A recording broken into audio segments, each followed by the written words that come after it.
ඉතාමත් අලංකාර ආශිර්වාදමත් දවසක් වේවා.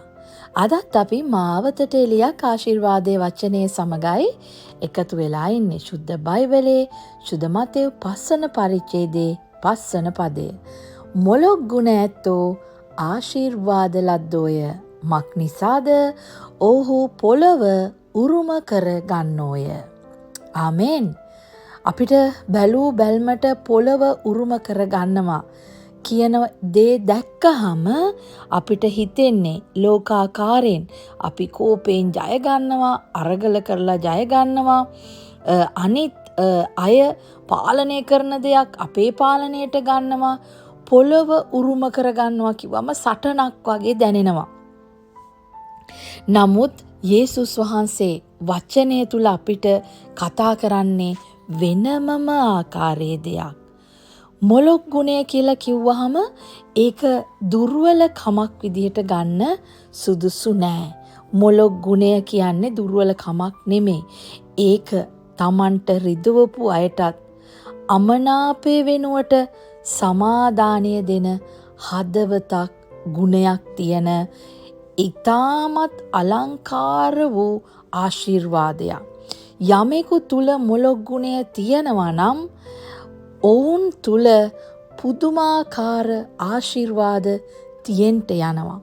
අද ඔබේ මගේ හදවත තුල අපි ජීවත් වෙන රටාව තුල මොළොක් ගුණය තියෙනවද?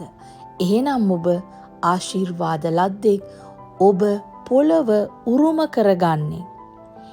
කෝපයෙන් පිළිතුරු දෙන්න පුළුවන් වෙලාවක නිහඬව ඉන්න ශක්තියක් ඔබට තියෙනවනම්, අහංකාර වෙන්න පුළුවන් තැනක නිහතමානීව ඉන්න තරම් ලස්සන ආත්මයක් ඔබට තියෙනවනම්, දෙවියන් වහන්සේට ප්‍රියමනාප වෙන්නේ අපි අපේ බලයෙන් අපිට සියල්ල කරන්න පුළුවන් කියලා පෙන්නන ආකාරය නිසා නෙමෙයි.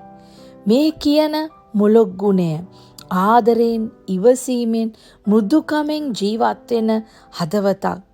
මොළොක් ගුණය තියෙන හදවතකට පුළුවන් කඳුළු සංගවගෙන තව කෙනෙකුට සිනහවක් දෙන්න.